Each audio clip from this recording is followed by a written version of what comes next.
sélectionner, vous aurez besoin du gabarit. Il est au format PDF et je vous mets le lien de téléchargement dans le descriptif. Dans le gabarit, vous avez différentes parties. La forme principale, les deux poches et la poche à ciseaux.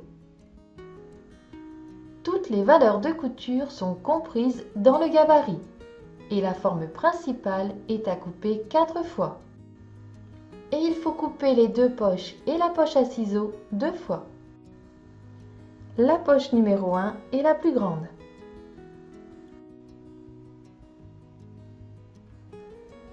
La poche numéro 2, la plus petite. Et la poche à ciseaux, il faut couper du haut.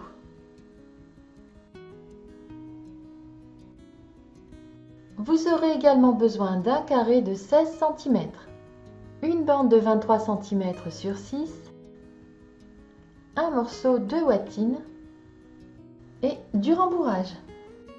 Et on va commencer avec la poche à ciseaux. On fait un repli d'1 cm, on place endroit contre endroit et on pique sur les deux côtés.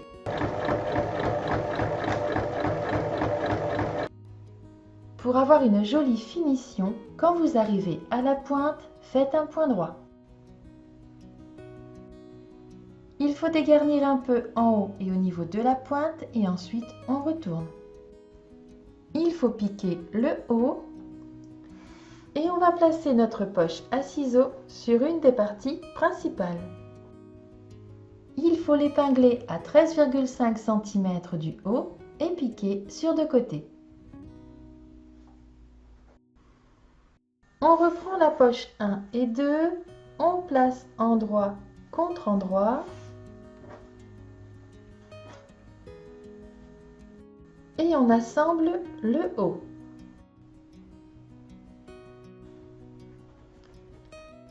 On ouvre les coutures et on rabat.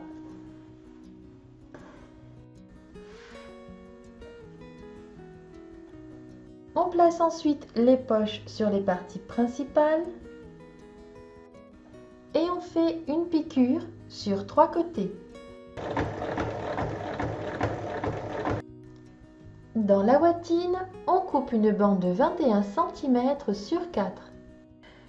Et sur la bande de 23 cm, on fait un repli d'1 cm de chaque côté. Je place la watine sur l'envers et je la glisse sous les plis.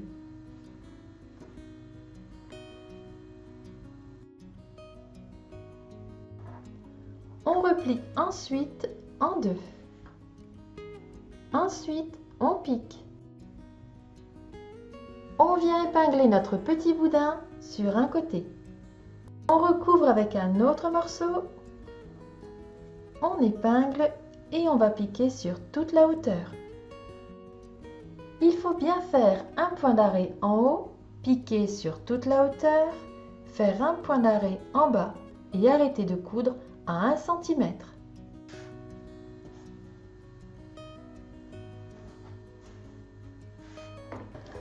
On assemble maintenant les deux suivants et toujours de la même manière. Et on assemble les derniers côtés.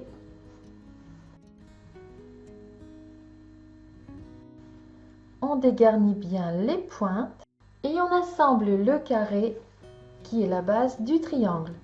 Donc là où on a laissé 1 cm non cousu, on peut positionner l'angle du carré. On épingle et on pique en commençant à 1 cm et en arrêtant à 1 cm. Là aussi, il faut faire un point d'arrêt au début et à la fin.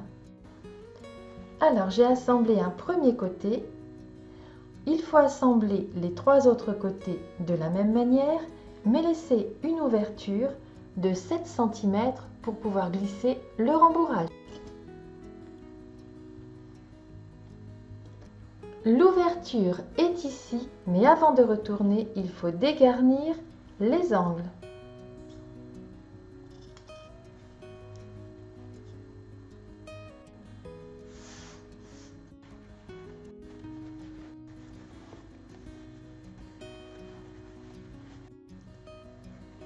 Et maintenant, il faut rembourrer.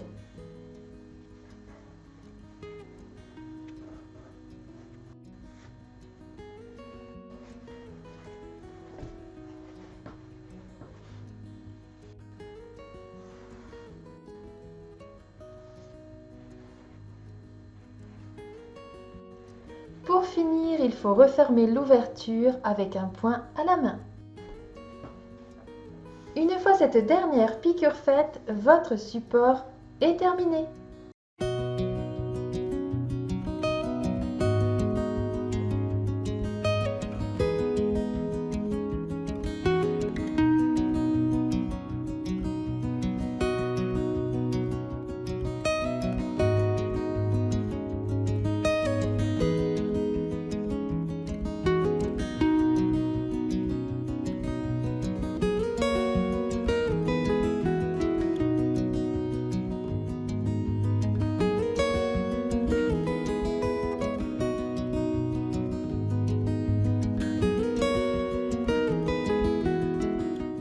Pour confectionner cette partie, vous aurez besoin 4 morceaux de 20 cm sur 12, 17 cm de fermeture à glissière, 2 morceaux de 3 cm sur 5. Pour confectionner cette partie, vous aurez besoin 4 morceaux de 14 cm sur 13, 2 morceaux de 14 cm sur 24, 1 morceau de 17 cm sur 24, 2 fermetures à glissière de 12 cm. Pour confectionner cette partie, vous aurez besoin 1 morceau de 24 cm sur 15, 2 bandes de 6 cm sur 22, une bande de 4 cm sur 24, 2 morceaux de 14 cm sur 24, un morceau de 20 cm sur 24. Et il vous faudra également du thermocollant, un morceau de ouatine, 4 bandes de 26 cm sur 5, un morceau de 32 cm sur 24. On commence par les 2 morceaux de 3 cm sur 5. On fait un repli d'1 cm de chaque côté dans le sens des 5 cm. On replie ensuite en deux. On les place de chaque côté de la fermeture à glissière et on pique dans la largeur. On reprend les morceaux de 20 cm sur 12, un dans le tissu extérieur, un dans le tissu intérieur. On place l'endroit de la fermeture à glissière contre l'endroit du tissu extérieur et on recouvre avec le tissu intérieur. Il faut assembler sur toute la longueur. Et pour assembler la fermeture à glissière, changez de pied presseur.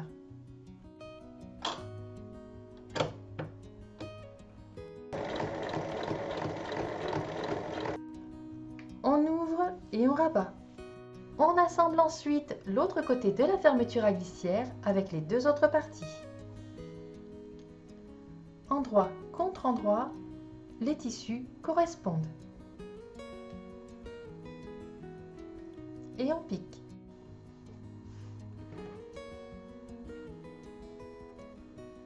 Et on fait une surpiqûre de chaque côté. On place endroit contre endroit. On épingle et on assemble de chaque côté.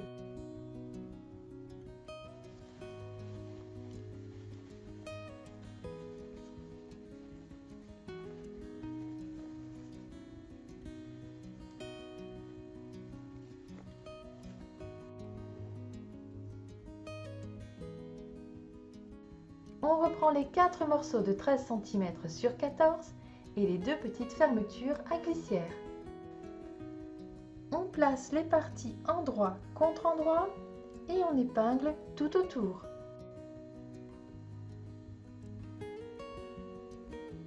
Il faut tracer un rectangle sur chaque partie dans le sens des 14 cm. Il faut tracer le rectangle à 4 cm du bord. Il mesure 1 cm de large sur 10 cm de haut. et ils sont à l'opposé l'un de l'autre.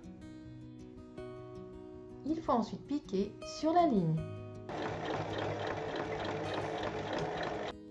Une fois piqué, on trace une ligne au centre de ces rectangles avec une flèche aux extrémités et il faut couper sur cette ligne. On ouvre les coutures et on retire toutes les épingles. On passe le tissu au travers. On donne un petit coup de fer et on va glisser les fermetures en dessous, curseur vers le haut. On épingle et on va piquer tout autour.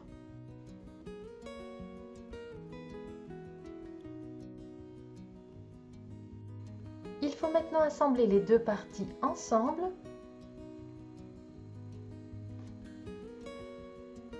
On replie le tissu qui est en dessous et on va d'abord assembler le tissu extérieur sur la hauteur.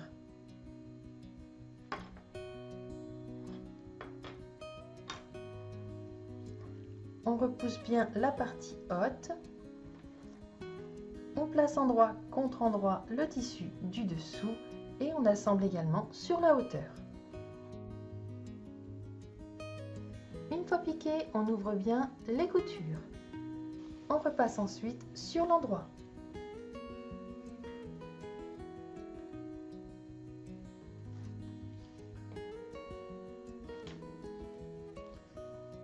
Je reprends un des morceaux de 14 cm sur 24 et je place cette partie par-dessus. Je vais faire une surpiqûre de chaque côté de la couture pour assembler les parties ensemble et créer la séparation des deux poches.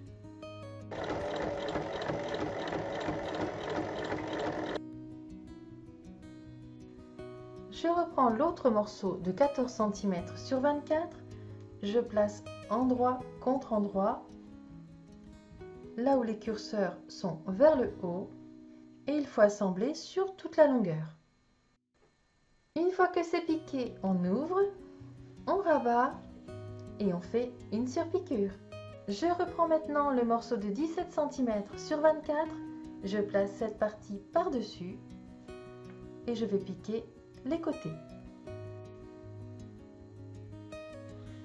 Je reprends les deux morceaux de 6 cm sur 22, je les place endroit contre endroit et il faut assembler sur trois côtés. Si vous le souhaitez, vous pouvez arrondir les angles. Je dégarnis un peu et je retourne. On fait ensuite une surpiqûre sur les trois côtés.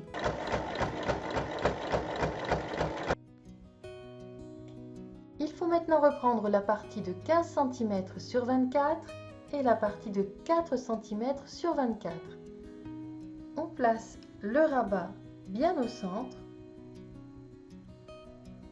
On recouvre avec la bande et on pique sur la longueur. Ensuite, on ouvre et on fait une surpiqûre.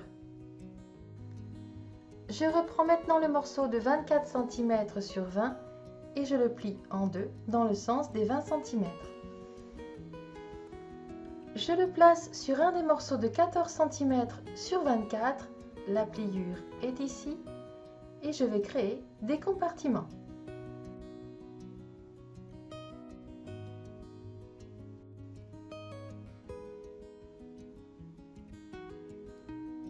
Je place le dernier morceau de 14 cm sur 24 par-dessus, endroit contre endroit, et j'assemble dans la longueur. On rabat, on ouvre la couture,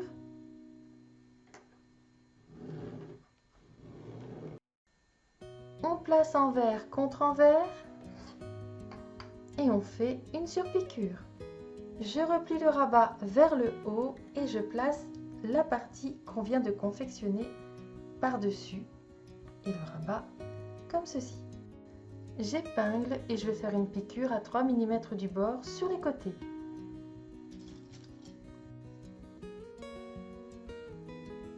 Je reprends toutes les parties confectionnées, je vais placer le bas de la trousse au centre et recouvrir avec l'autre partie.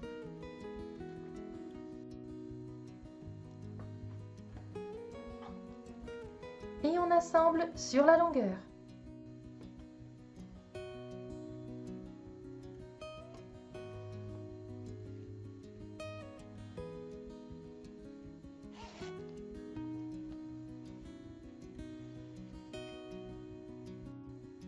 Je reprends mes 4 bandes de 26 cm sur 5, je les place endroit contre endroit et je les assemble sur toute la longueur. Une fois piqué, on ouvre les coutures. On va thermocoller les 2 bandes obtenues. On fait un repli d'1 cm de chaque côté et on replie en deux. Il faut ensuite faire une piqûre de chaque côté à 1 mm. Je place mon morceau de 32 cm sur 24 sur la bottine, je l'épingle et je pique tout autour. Je recoupe ce qui dépasse. J'ai donné un petit coup de fer pour aplatir la bottine. On va maintenant placer nos bandes qui vont former les poignées. On épingle à 5 cm des côtés. On fait ensuite une piqûre à 3 mm pour maintenir les poignées. On place maintenant les deux parties endroit contre endroit. On épingle et on pique tout le tour en laissant une ouverture dans l'espacement de la poignée. Faites bien un point d'arrêt au début et à la fin. Avant de retourner, il faut couper les angles.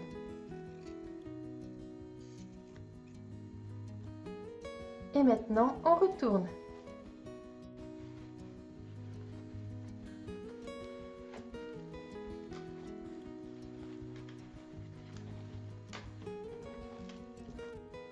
Et on referme l'ouverture en faisant un point au plus près du bord.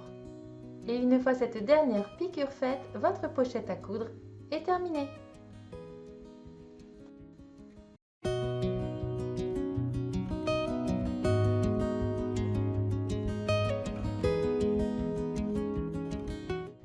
Deux morceaux de 11 cm sur 17, du rembourrage. Un morceau de 10 cm sur 11. 5 bandes de 4 cm sur 12. Il faut assembler les bandes entre elles avec un décochement de 1 cm à chaque fois.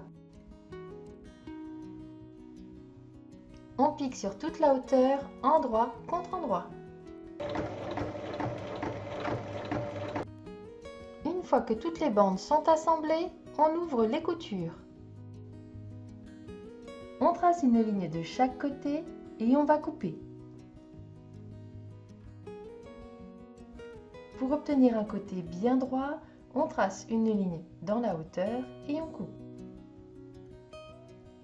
Et on va assembler cette partie avec l'autre côté. On ouvre la couture, on trace une ligne à 12 cm et on coupe. On reprend le morceau de 10 cm sur 11 et on place endroit contre endroit. On épingle et on assemble de chaque côté. On ouvre les coutures. On passe sur l'endroit et on va surpiquer de chaque côté. On recoupe ce qui dépasse. On reprend un des rectangles de 17 cm sur 11. On place la partie qu'on a réalisée par-dessus, bien au milieu, et on va épingler de chaque côté. On prend l'autre rectangle et on place endroit contre endroit. On épingle et on assemble tout autour en laissant une ouverture de 7 cm. On fait bien un point d'arrêt au début et à la fin. Avant de retourner, on dégarnit les angles.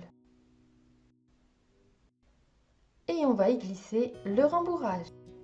Une fois votre coussin bien rembourré, il faut refermer l'ouverture. Une fois cette dernière piqûre faite, votre coussin porte-ciseaux et porte-aiguille est terminé. À vos machines!